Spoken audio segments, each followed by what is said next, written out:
தென்றல் வந்து தீண்டும் போது என்ன வண்ணமோ மனசுல,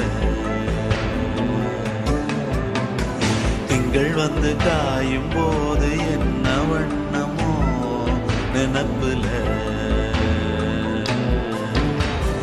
வந்து வந்து போகுதம்மா எண்ணம் எல்லாம் வண்ணமம்மா,